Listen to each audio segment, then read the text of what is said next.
Welcome to study PACS.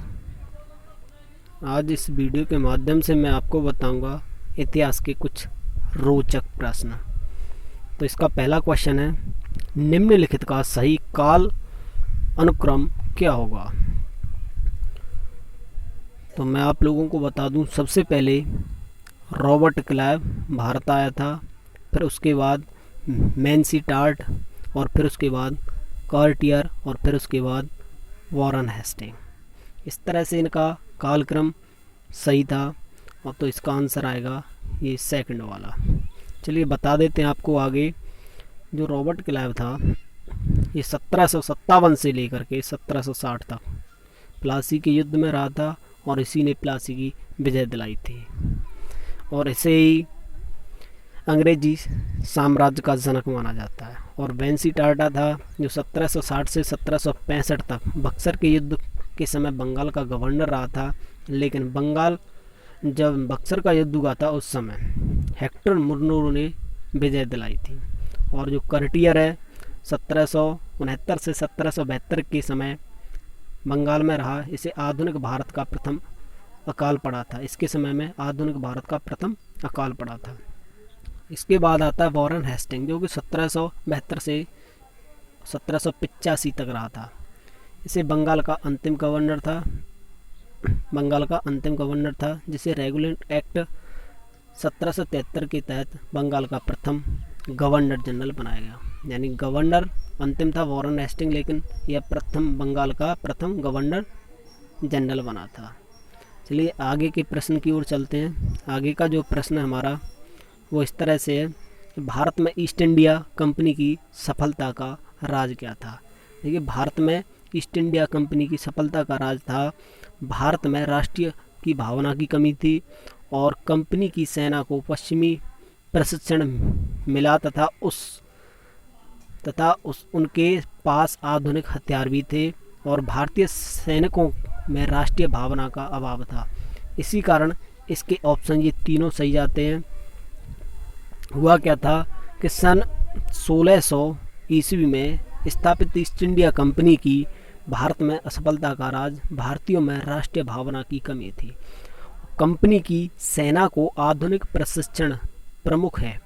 East India company Bharat में व्यापार करने हेतु आई, लेकिन धीरे धीरे भारत की राजनीतिक परिस्थितियों का लाभ उठाकर यहाँ की सत्ता पर आधिपत्य स्थापित कर लिया था। चलिए दोस्तों, अगला क्वेश्चन देख लेते हैं। अगला क्वेश्चन है, भारत में निम्नलिखित वायसराय में से किसके काल में इंडिया पीनल कोड और सिविल प्रोसीजर कोड और क्रिमिनल प्रोसीजर कोड पारित किया गया था। तो ये था लॉर्ड कैनिंग। तो लॉर्ड कैनिंग के राज में ये सभी व्यवस्था हुई, और हुआ किस तरह से था कि भारत में कंपनी द्वारा नियुक्त अंतिम गवर्नर जनरल तथा प्रथम वायसराय, तो ब्रिटिश साम्राज्य के अधीन नियुक्त प्रथम वायसराय लॉर्ड कैनिंग 1856 से 1862 के कार्यकाल में न्यायिक सुधारों के अंतर्गत इंडिया पेनल कोड यानी कि भारतीय दंड संहिता और सिविल प्रोसीजर कोड यानी दीवानी प्रक्रिया संहिता और क्रिमिनल प्रोसीजर कोड यानी कि दंड प्रक्रिया संहिता पारित किए गए। इसी समय पारित इंडियन हाईकोर्ट एक्ट के द्वारा बम्बई, कलकत्ता, मद्रास में एक एक उच्च न्यायालय की स्थापना की गई। चलिए अगला क्वेश्चन देखते हैं। अगला क्वेश्चन है इस तरह से कि निम्नलिखित में से ब्रिटिश सरकार का वह गवर्नर जनरल कौन था जिसने भारत में डाक टिकट की शुरू की गई थी। तो ये था लॉर्ड डलहौजी। लॉर्ड डलहौजी ने भारत में डाक व्यवस्था की स्थापना की। भारत में डाक टिकटों की शुरुआत 1852 में हुई, और 1 जुलाई 1852 को सिंध के प्रमुख आयुक्त सर वर्टले प्रेयर द्वारा सिर्फ सिंध राज्य में और मुंबई कराची मार्ग पर प्रयोग के लिए सिंध डाक नामक डाक टिकट जारी किया गया था। चलिए अगला क्वेश्चन देख लेते हैं। अगला क्वेश्चन है, सती प्रथा का अंत करने तथा ठगी को समाप्त करने का श्रेय किसको जाता है।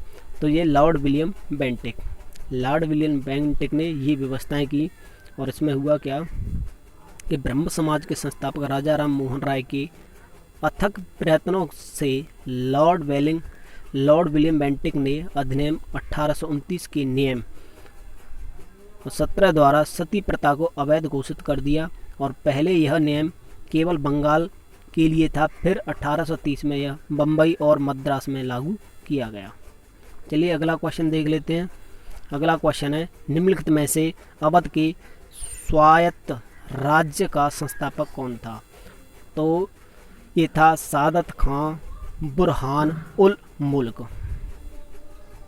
हुआ क्या कि सादत खां बुर उल मुल्क 1722 से 1739 ईस्वी तक 1722 में अवध की स्वायत्त राज्य के रूप में स्थापना की। उसे मुगल बादशाह मोहम्मद शाह द्वारा गवर्नर नियुक्त किया गया था। चलिए अगला क्वेश्चन देख लेते हैं। अगला क्वेश्चन है हमारा, निम्नलिखित में से किसने मीर कासिम तथा सिराजुद्दौला के साथ मिलकर अंग्रेजी ईस्ट इंडिया पर युद्ध घोषित किया और वे बाद में बक्सर के युद्ध में अंग्रेजों से पराजित हुए? तो ये थे आलम शाह द्वितीय।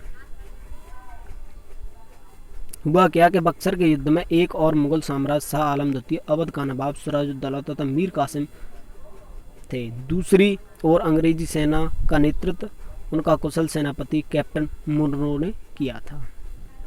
अगला देख लेते हैं क्वेश्चन।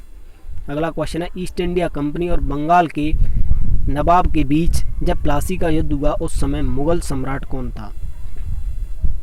उस समय मुगल सम्राट था अजीमुद्दीन आलमगीर द्वितीय। अजीमुद्दीन आलमगीर द्वितीय जो कि 1699 से 1759 ईस्वी के बीच रहा, जिसे 3 जून 1754 से 11 दिसंबर 1759 तक भारत में मुगल सम्राट रहा। ये जहांदार शाह का पुत्र था। अगला क्वेश्चन देख लेते हैं। ईस्ट इंडिया कंपनी के नेतृत्व में रॉबर्ट क्लाइव का उत्तराधिकारी निम्नलिखित में से कौन था? तो ये था हेस्टिंग यानी वॉरेन हेस्टिंग। वॉरेन हेस्टिंग 6 दिसंबर 1732 से 22 अगस्त 1818 एक अंग्रेजी राजनीतिज्ञ था जो फोर्ट विलियम प्रेसिडेंसी बंगाल का प्रथम गवर्नर तथा बंगाल की सुप्रीम काउंसिल का अध्यक्ष था और इस तरह 1773 से 1785 तक वह भारत का प्रथम वास्तविक डी फैक्टो गवर्नर जनरल रहा। अगला क्वेश्चन देख लेते हैं। अगला क्वेश्चन है, नवाब सिराजुद्दौला एवं ईस्ट इंडिया कंपनी के बीच संघर्ष का प्रमुख कारण क्या था? तो ये कारण था अंग्रेजों ने व्यापार छूटों का दुरुपयोग किया था। हुआ क्या कि मुगल सम्राट के द्वारा अंग्रेजों को निःशुल्क सामुद्रिक व्यापार करने की छूट मिली थी, लेकिन अंग्रेजों ने इसका दुरुपयोग करना शुरू किया। वे अपना व्यक्तिगत व्यापार की निःशुल्क करने लगे और देसी व्यापारियों को बिना चुंगी दिए व्यापार करने के लिए प्रोत्साहित करने लगे और इससे नवाब को आर्थिक क्षति पहुंची और नवाब इन्हें पसंद नहीं करता था। जब उन्होंने व्यापारिक सुविधाओं के दुरुपयोग को बंद करने का निश्चय किया तो अंग्रेज संघर्ष पर उतर आए थे। तो आज की वीडियो में दोस्तों इतने ही क्वेश्चन हैं और आगे डेली के डेली क्वेश्चन देखने के लिए स्टडी पैकेज को सब्सक्राइब कर लीजिए और बेल आइकन को दबा लीजिए। भाई अपने क्षेत्र के इस भाई को आगे बढ़ने के लिए आपको इस चैनल को सब्सक्राइब करना होगा, जिससे कि मैं आगे काफ़ी उन्नति कर सकूं और आप लोगों का नाम रोशन कर सकूं। चलिए दोस्तों, मेरी वीडियो देखने के लिए धन्यवाद।